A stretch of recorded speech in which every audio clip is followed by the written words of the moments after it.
یہ ایک مولوی صاحب نے سوال کیا تھا کہ درس قرآن کیسے دیں، اس کا کیا طریقہ کار ہونا چاہیے۔ تو بہت اچھا سوال ہے۔ اس کا جواب یہ ہے کہ درس قرآن کی ہر جگہ ضرورت ہے۔ نبی کریم صلی اللہ علیہ وسلم نے جو اپنے معاشرے کے بگڑے ہوئے لوگوں کو صحابہ کرام بنایا ہے، وہ قرآن کریم اور احادیث کے ذریعے ہی بنایا ہے۔ اس لیے ہمیں قرآن کریم کی تعلیمات کو عام کرنے کی کوشش کرنی چاہیے۔ قرآن کریم میں بھی اللہ نے فرمایا فذکر بالقرآن، کہ آپ قرآن کے ذریعے نصیحت کیجیے۔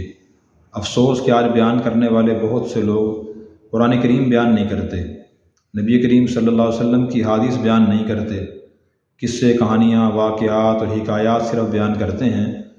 تو اگر یہ رخ ہمارا صحیح ہو جائے بیان کرنے کا تو بڑا انقلاب آ سکتا ہے اس سے۔ تو اگر ایک نیا آدمی قرآن کریم کا درس شروع کرنا چاہے تو اس کے لیے سب سے پہلے تو یہ ضروری ہے کہ وہ وقت مقرر کرے لوگوں کے مشورے سے، کہ لوگ کس وقت سننے کے لیے تیار ہیں۔ فجر کی نماز کے بعد یا عشاء کی نماز کے بعد؟ سردی کے موسم میں عشاء کے بعد زیادہ مناسب رہے گا، اور یا کسی اور وقت سننے کے لیے تیار ہیں؟ جس وقت لوگ سننے کے لیے تیار ہوں، وقت فرصت کا ہو، اس وقت درس قرآن دیا جائے۔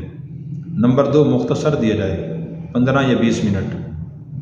نمبر 3، درس قرآن کی اچھی تیاری کی جائے، اور آخری جو صورتیں ہیں، اما پارہ 30واں پارہ ہے، اس طرف سے شروع کیا جائے۔ اس لیے قرآن کریم جو نازل ہوا ہے وہ اسی طرف سے نازل ہونا شروع ہوا ہے، جن میں آخرت ہے، قبر ہے، جنت ہے، جہنم کی طرف متوجہ کیا گیا ہے۔ تو پہلے پڑھنے والا، بیان کرنے والا خود بھی اور سننے والے بھی ان چیزوں کو ذرا دیکھیں، سنیں، تاکہ فکر پیدا ہو، آخرت کی فکر پیدا ہو، قبر حشر کی فکر پیدا ہو۔ جب فکر پیدا ہوگی تبھی انسان عمل کرنے کی کوشش کرے گا، علم حاصل کرنے کی کوشش کرے گا اور احتیاط کرے گا۔ اور نیا آدمی درس قرآن شروع کر رہا ہو تو پہلے اسے سب سے زیادہ توجہ دینی چاہیے ترجمے پر۔ تو مطالعہ کرنے کے لیے سب سے پہلے آسان ترجمہ قرآن ہے۔ شیخ مکرم حضرت شیخ الاسلام مولانا مفتی محمد تقی عثمانی صاحب برکاتہم کا بالکل آسان ترجمہ ہے، سلیس اردو، اور بالکل آسان، ضروری اور مختصر اس میں تفسیر ہوتی ہے۔ تو وہ کوشش کی جائے، اگر وہ مکمل ہو جائے، یا اپنا مزید مطالعہ کرنے کے لیے تفسیر عثمانی ہے یا بیان القرآن حکیم الامت تھانوی رحمۃ اللہ علیہ کا ہے، یہ بہت جامع تفاسیر ہیں، مختصر ہیں، دریا بکوزہ ہیں۔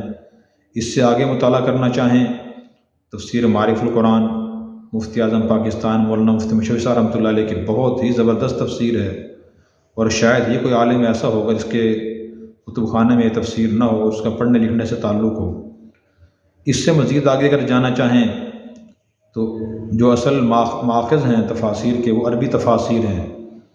تفسیر کبیر ہے امام رازی رحمۃ اللہ علیہ کی، جس میں شکوک و شبہات کے جوابات دیے گئے ہیں، اور اسی طرح مسائل کے عقلی دلائل بیان کیے گئے ہیں۔ بہت اچھی تفسیر ہے۔ تفسیر روح المعانی ہے، علامہ آلوسی رحمۃ اللہ علیہ نے بغداد میں دجلہ کنارے بیٹھ کے چاندنی راتوں میں لکھی ہے، بڑی جامع تفسیر ہے۔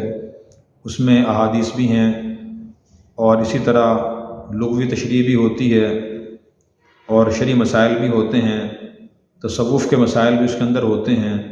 تو ہر لحاظ سے بڑی جامع اور مقبول تفسیر ہے، اور امت کے ہر طبقے نے اور ہر جگہ اور ہر علاقے کے لوگوں نے اسے قبول کیا ہے، تفسیر روح المعانی کو۔ اسی طرح تفسیر ابن کثیر ہے، تفسیر بالمعصور ہے۔ اس میں قرآن کریم کی تفسیر احادیث کی روشنیاں بیان کی جاتی ہے، تو اس کو دیکھنا چاہیے۔ اسی طرح تفسیر مظہری بہت اچھی تفسیر ہے، قاضی ثناء اللہ پانی پتی رحمۃ اللہ علیہ کی، اور اس میں خاص طور پر جو فقہ حنفی کے مسائل ہیں ان کے دلائل، دوسرے ائمہ کے دلائل تفصیل سے بیان کیے گئے ہیں۔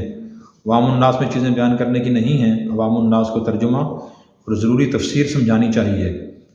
اختلافی مسائل یا صرفی نحوی تشریح، لغوی تشریح تو ان کے ساتھ بیان نہیں کرنی چاہیے۔ جو ضروری مسائل ہیں اور ضروری چیزیں ہیں، قرآن کا جو خلاصہ ہے وہ بیان کرنا چاہیے، لیکن اپنے مطالعہ وسیع کرنے کے لیے یہ تفاسیر بہت اہم ہیں۔ تو بہرحال مقصد یہ ہو کہ پوری تیاری کر کے جائے بیان کرنے والا، اور وقت کی پابندی کرے، اور اسی طرح جو بنیادی چیزیں ہیں قرآن کریم سے متعلق وہ بیان کرے۔ لمبی تاریخی واقعات عام مجمع میں یا عام لوگوں کے سامنے پہلے بیان نہیں کرنی چاہیے۔ ہاں کوئی مطالبہ کسی جگہ کرے، خاص طور پہ جہاں کم تعلیم یافتہ لوگ ہوں وہاں تفصیلات بہت زیادہ بیان نہیں کرنے چاہیے۔ جہاں تعلیم یافتہ لوگ ہوں اور ان کی خواہش ہو کہ کسی آیت کا پورا پس منظر پوری تفصیل اس کی عرض کی جائے، بتائی جائے، وہاں بیان کرنے میں حرج نہیں ہے۔ اللہ تعالی ہمیں قرآن سے محبت اور سمجھ کر عمل کرنے کی توفیق عطا فرمائے۔